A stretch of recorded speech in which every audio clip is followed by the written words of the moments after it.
world than where I was talking to you 1 year ago. If y'all remember, we were in the throes of a very, very bitter primary.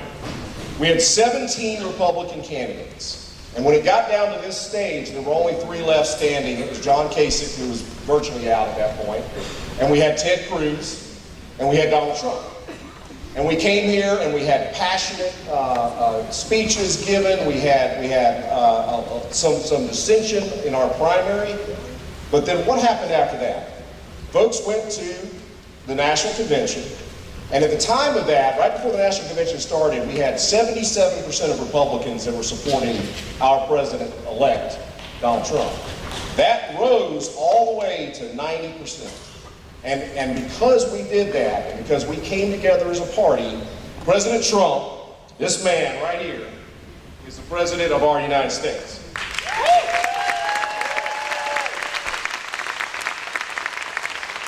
I'm very proud of this picture. The campaign gave this to me from headquarters at the end of the campaign. I love it. I think it's awesome, and I hope y'all do as well. I will tell you this. We have got to continue to come together. President Trump did what he needed to do in the election. He won the moderates and independents. Even though Romney got 93% of the vote, Donald Trump got 90% of the vote. And if you think back to where we were this time last year, that was a pretty amazing accomplishment.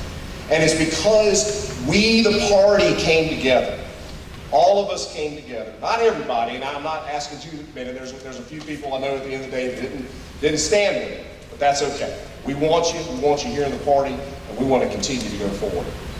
We are now at the absolute zenith of our Republican power in the country.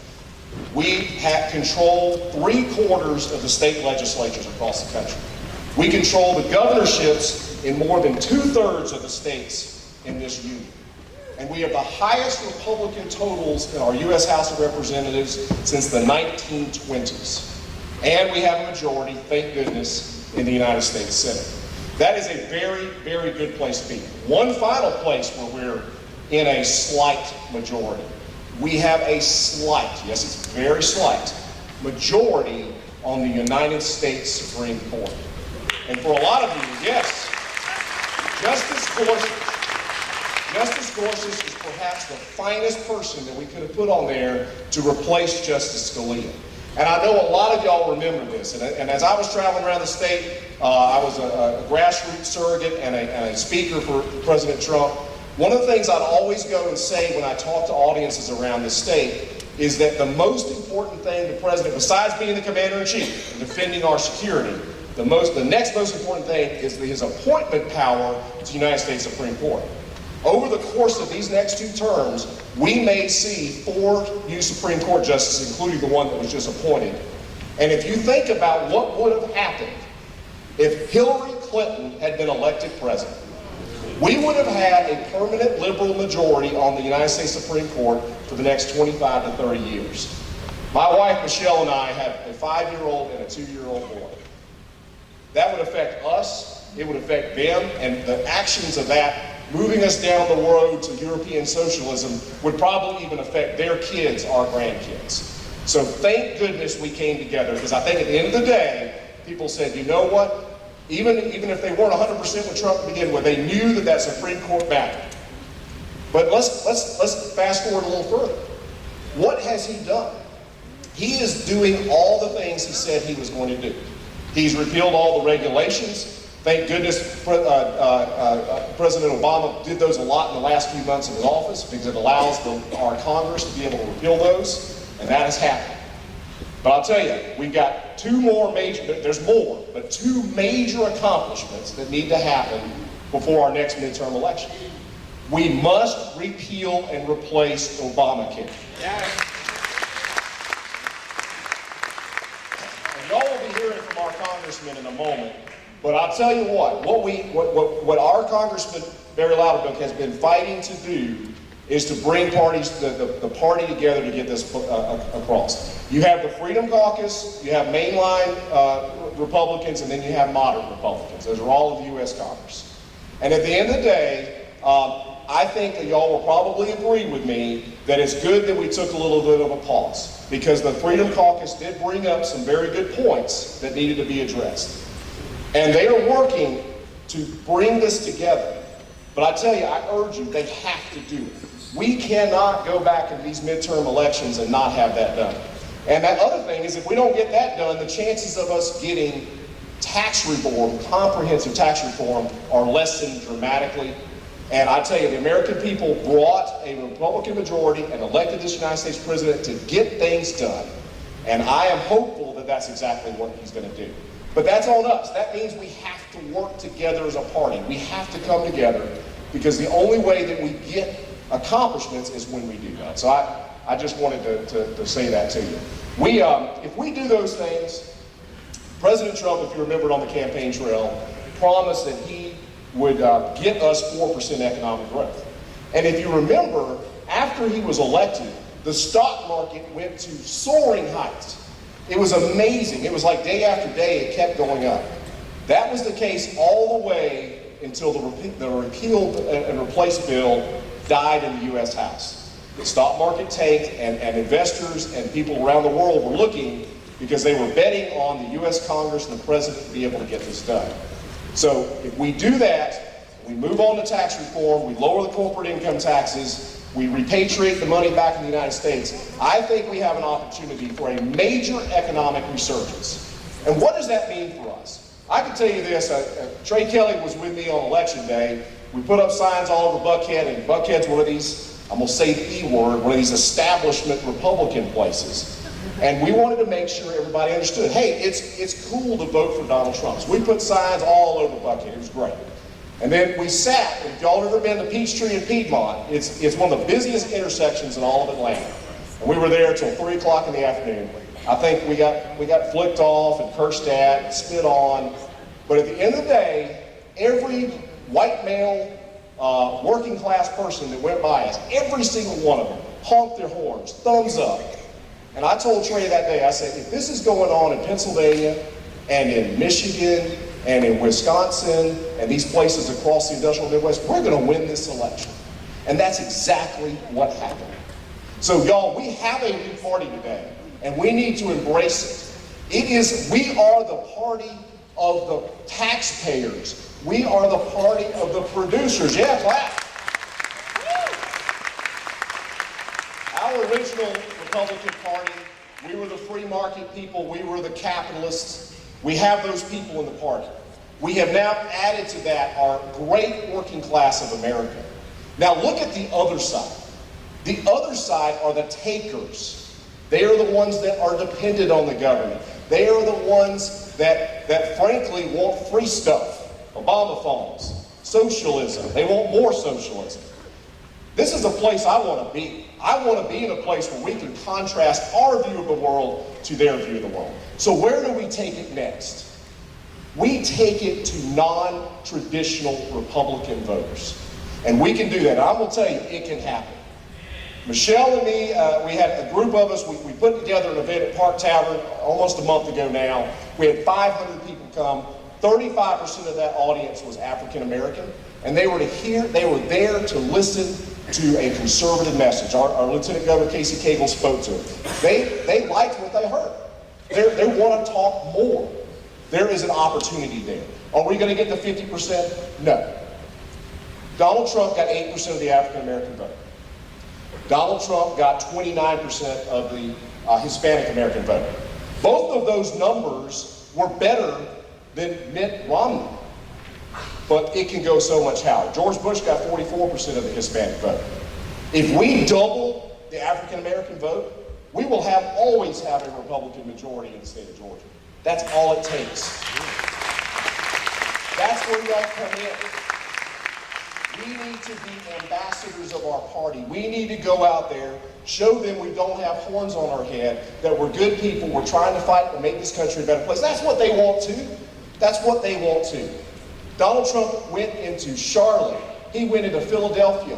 He went into Milwaukee. He went into Detroit, the bankrupt city of Detroit. And he gave those speeches and he talked to people because he said, you don't have to live like this. They got sold a bill of goods. President Obama sold them a bill of goods. The stock market boomed under President Obama. The upper 1% did terrifically well. The working class in America has gotten shafted, and that is why Donald Trump was president of the United States. And I'm saying we can grow it. It doesn't just have to be the Caucasian working class. It can be the African American. It can be Asian Americans. It can be Hispanic Americans. We need to reach out, folks. We need to reach out. And one final thing about that. If you believe in the United States Constitution, and you are a fiscal conservative, welcome to the Republican Party. We do not need to have litmus tests where we do not allow people to come in the party. We may have differing views on social issues. We may have different views on foreign policy issues. We may have different views on an issue here or there. But we need to come together. We need to come together. We need people that may even be more moderate Republicans. And we need hardcore, we need Barry Loudermilk Republicans. We need Louis DeBlow Republicans. We need all of us in this party. At this time, I want to just do a couple of thank yous here. Maury Nunes, our first vice chairman, couldn't be here today. He is on his wedding anniversary. He and his wife both lost their previous spouses. They booked that trip before this date was put out, so he couldn't be here with us today. He has done a great job. He's been a great right hand to me, and I've appreciated him very much. Next, I want to talk about somebody who you will be hearing from later. He's Chad Teague. He's sitting in the back of the room. He is our treasurer. Chad is an absolute gentleman. He is a pleasure to work with. He has done a fabulous job as a treasurer of this party. He's done a fabulous job supporting the Cobb County Republican Party. He's a hard worker. He's a good man. He's a Christian. He's a good father. I like him, he's a friend, and we work well together. At the end of the day, I'm going to tell every one of you, he has committed to support me, and I have committed to support him, and that's what it's all about. John Longshore. John is 19 now, 20? Where are you?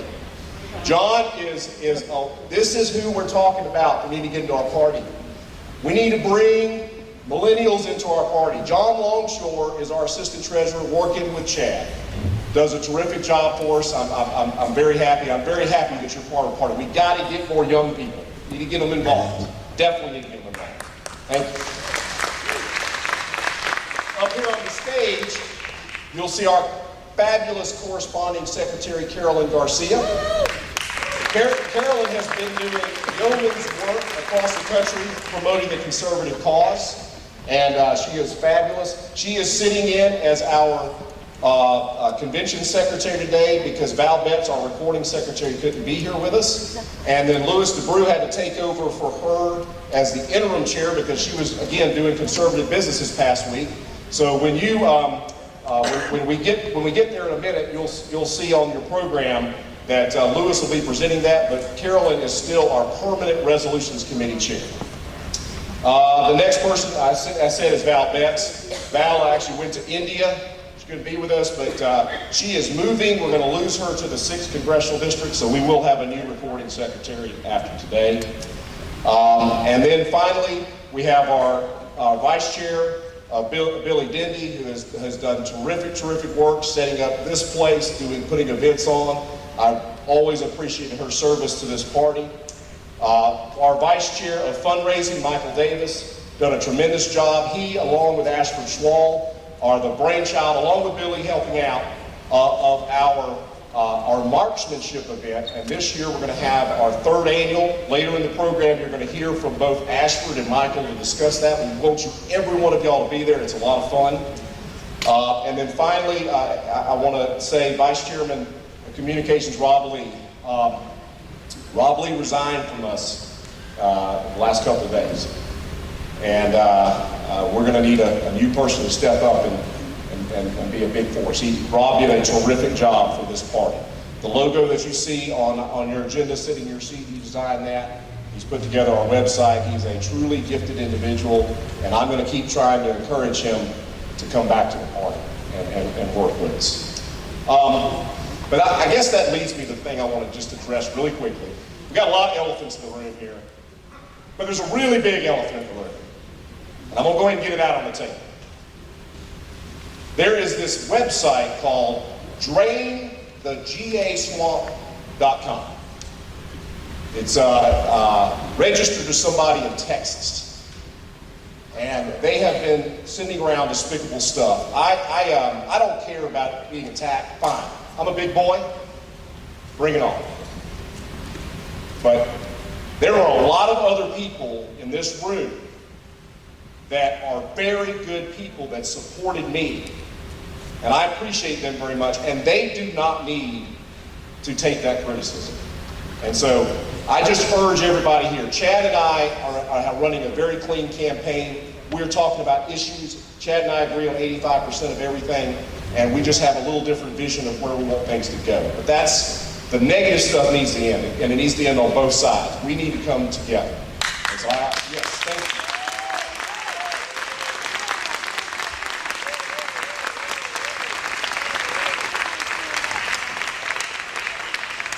Two little popular references. Any Walking Dead fans out there? Anybody watch Walking Dead? Come on, admit it.